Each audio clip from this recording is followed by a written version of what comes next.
Okay, so after endoplasmic reticulum, our next organelle that we have to study is Golgi apparatus. Golgi bodies भी कहते हैं इसको, apparatus.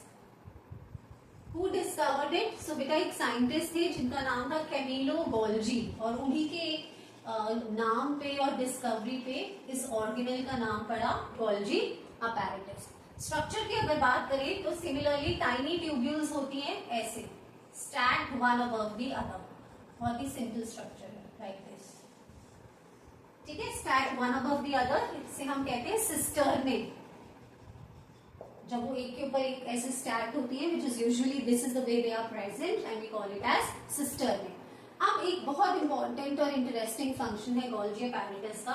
They act like post office of a cell.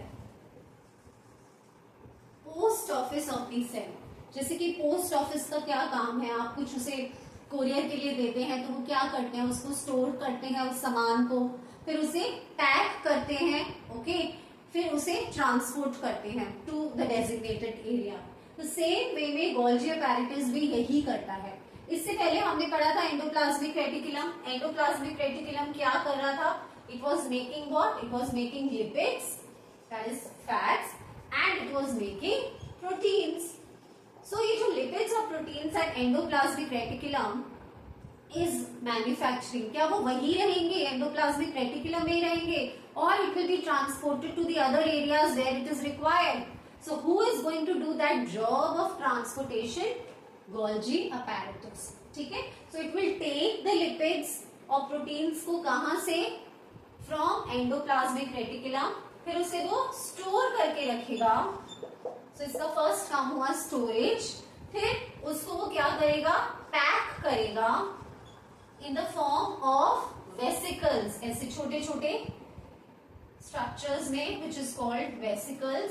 और finally उसे क्या करेगा? Transport करेगा. कहा? इस केस में कहां पे? Towards the formation of the membrane, that is to the plasma membrane, या कोई भी डेजिग्नेटेड साइट जहां पे उस मटेरियल की रिक्वायरमेंट है, designated area or site inside the cell. So that's how Golgi apparatus acts like the post office of the cell. It will store the material, pack it in the form of vesicle, and transport it to the designated area or site of the cell. Okay, the next organelle after Golgi apparatus we have to study is lysosomes. ये भी बहुत ही interesting organelle है. Lysosomes को children, it is also called as the suicidal, yes you heard it right, suicidal bags of the cell. अब ये नाम क्यों दिया है इसे suicidal bags of the cell? Because ये हमारे सेल, हमारी बॉडी में एक बहुत ही इंपॉर्टेंट फंक्शन, रोल परफॉर्म करता है. Whenever a foreign particle से मेरा मतलब है कि सपोज कोई बैक्टीरिया, मैंने बैक्टीरिया लिख दिया, पार्टिकल लिख दी थी. फॉरेन पार्टिकल जैसे कि bacteria tries to invade your cell, attack करता है जब भी आपकी सेल में, तो ये जो लाइसोसोम्स हैं वो क्या हो जाते हैं? वो एक्टिव हो जाते हैं. So these lysosomes what they do is they are filled with digestive enzymes. ठीक है, सो जो भी फॉरेन पार्टिकल और बैक्टीरिया हमारे सेल में इन्वेड करने की कोशिश करता है, सो ये जो लाइसोसोम्स हैं उसको अपने अंदर लेकर अपने जितने भी डाइजेस्टिव एंजाइम्स और जूसेस हैं से उसको क्या करता है? पूरा डिग्रेड कर देता है.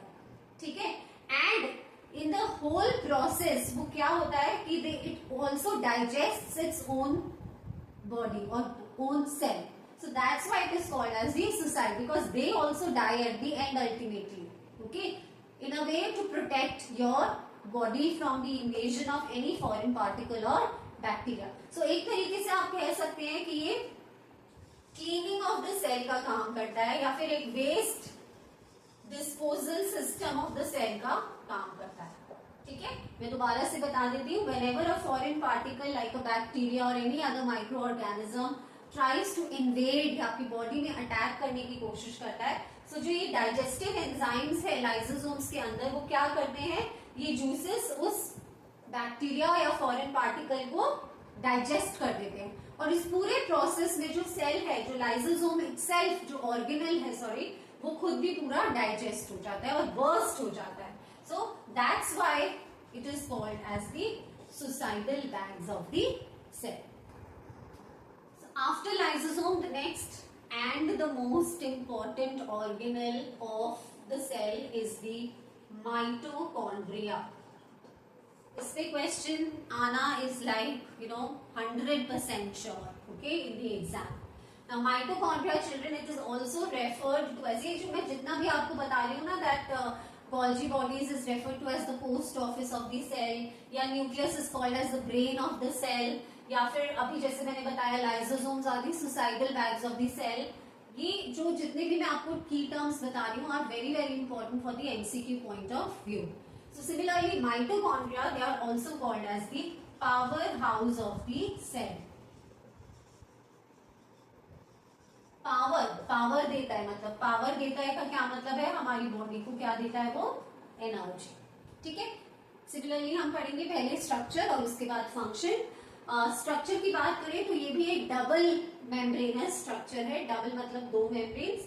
जो आउटर मेम्ब्रेन है वो एक कॉन्टिन्यूअस मेम्ब्रेन है। देखो मैंने बिल्कुल एक विदाउट एनी ब्रेक ऐसे कॉन्टिन्यूअस मेम्ब्रेन बनाई है। So this is the outer membrane,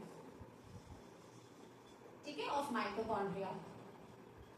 whereas जो उसका इनर मेम्ब्रेन होता है that is highly folded towards the inner side. देखो कितने फोल्ड्स बना रही हूं मैं।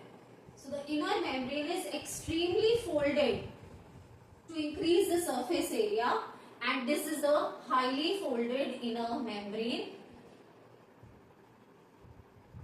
ठीक है, इस इनर मेम्ब्रेन पे बेटा कुछ पार्टिकल्स होते हैं जो आप डिटेल्स में मैं आपको हायर क्लासेस में पढ़ाऊंगी, बट आप जान लीजिए they are called as the F1 particles, जहां पे हमारी बॉडी का एक मोस्ट इंपॉर्टेंट प्रोसेस होता है एंड दैट इज रेस्पिरेशन।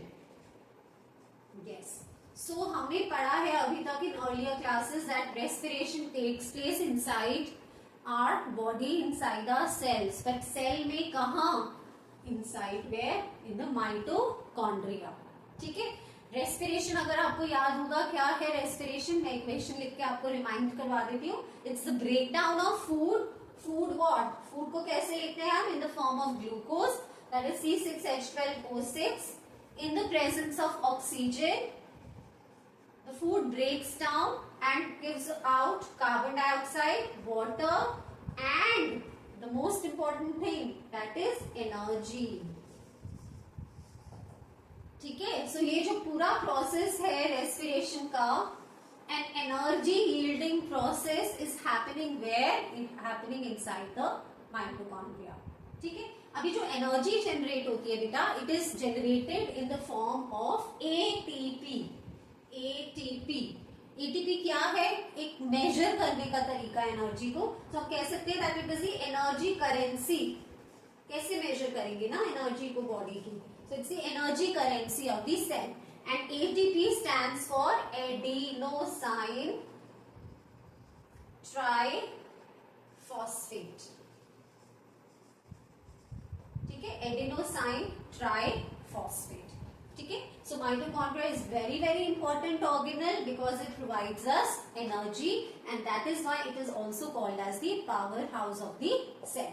ठीक है, एक और फंक्शन है माइटोकॉन्ड्रिया का, that it has its own DNA and ribosomes. ठीक है, सो राइबोसोम्स आपको पता है अभी तक हमने पढ़ा है is responsible for what, synthesis of protein. So mitochondria ये काम भी करते हैं टू सिंथेसाइज प्रोटीन बिकॉज इसके पास क्या है, राइबोसोम्स। ठीक है, अब नेक्स्ट हम पढ़ने वाले हैं the other organelle that is plastids.